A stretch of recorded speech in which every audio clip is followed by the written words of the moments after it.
polls this far out from the 2024 race, probably fairly worthless, but it's what we've got right now. And I'm interested to see how this dynamic is gonna play out. Here's some bad news for Donald Trump. Former President Trump's unfavorable rating has reached 67% among registered voters, which is higher than 50.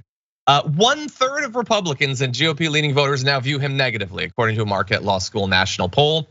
Also, again, bearing in mind, this is a long way out from a primary. Governor Ron DeSantis leads him by 20 points in a head-to-head Republican matchup.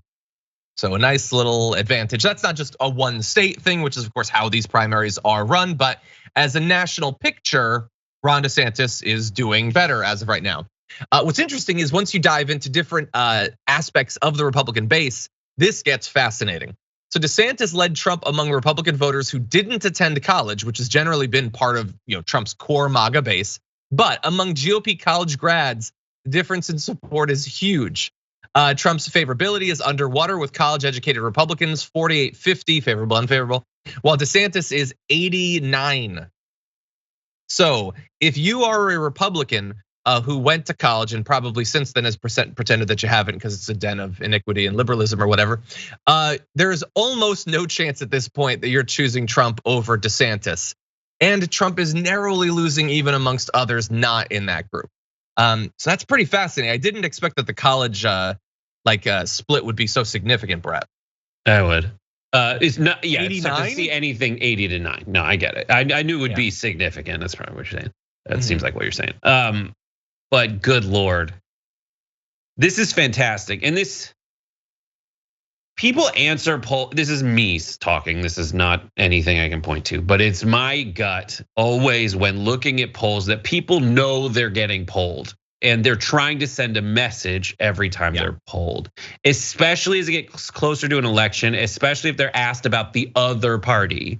And especially if they're mad at one thing, they're going to emphatically, when they want change, signal for another. But if the poll is like Trump last time going into a Hillary Clinton thing, people, even if they don't like Trump, they hate Hillary and they're gonna go real hard for Trump. So they'll be overrepresented as pro-Trump in those days. In these days, a lot of people are like, I am done with him. I want out. The huge surprise here is not, to me, the lopsidedness, just like generally the lopsidedness of the college educated poll. It's the non-college educated polls. That is weird to me. But always remember this. DeSantis is in Florida, which is a big state. New York has a lot of establishment Republicans. That's a big state. There are going to be big states that go for DeSantis in a primary matchup, and smaller states will go for Trump. He will need to hold pretty much all of the smaller states on the way there. And if there are cracks in his ability to hold smaller states, then when the delegate count starts going, you're gonna see just potentially an even more lopsided loss than you would have if you just ran a poll. It's gonna be maybe really. I was gonna say maybe hyenas start to smell blood and jump on Trump. If it begins to really look like DeSantis might take this, then maybe you'll see more defections. But it's also consequential, as we've continually reminded people. In this poll, Biden ties DeSantis 42-42, but beats Trump by 10 points. Yeah, and again, it's years out. That can change. DeSantis is not a moderate, and we will do all that we can to make sure that everyone knows that. Hopefully the media will as well, but that's where it stands right now. By the way, I only mention this just on the off chance that Trump sees this and he'll feel bad.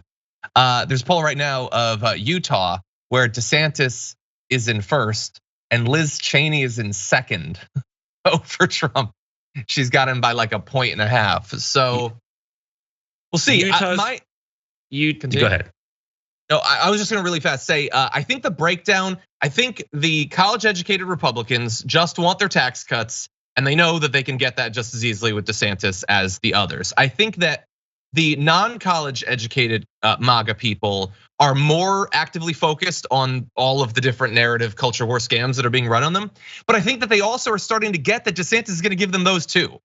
Like they don't need Trump to get the hatred of the LGBTQ community and all of that. So he's got to figure out something to appeal to differentiate himself from DeSantis. The messaging from the Republican Party now is twofold. You'll see a lot of weird polling organizations you have never heard from before say that DeSantis is up by 10 bajillion.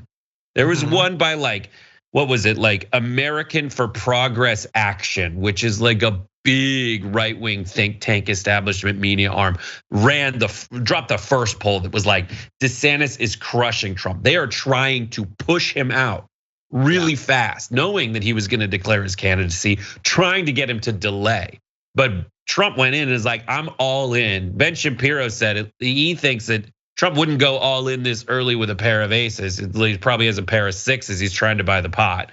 I don't know if that's true, but I do know that in the meantime, DeSantis is saying the road ahead of me politically is very long. And if I jump in with Trump, it is dark and full of terrors. And so I'm not going to make any moves until I am certain I can win. I'm not looking to Biden. I'm not looking to Trump. I'm looking to Newsom in my matchup calculus for the future. And those two are fighting against each other to see what happens. Newsom is like, they're both like, let me at him, Dad. And that's what's happening in the meantime. And the best people can hope for on the Democratic side is that it bloodies both DeSantis and Trump up so much that you can define him. But the danger is that it might define DeSantis as this white knight savior. And you're already hearing people like Bill Maher take that bait. Yeah, well, he's an idiot. Yeah, I don't know that DeSantis can win a long drawn out primary and come out of it looking like a saint. Because you can't present to the MAGA base sainthood and get them to they want a demon. So I could be wrong. I think also what would be best for the country but worst for us in the news in terms of it being interesting is if DeSantis just waits, just does it in 4 years or whatever. Like, as we saw as I played yesterday on Friday, just like you'll hear, you've already heard Pence. What's her name? Laura Ingraham, and you've heard Lauren Boebert, even a Trump loyalist, someone who has been bloodied by the fallout of Trump picking them and them having to be so horrible. They all have said DeSantis has the same policies as Trump, or we need someone with the same policies as Trump who's not Trump. That is a very obvious move from them.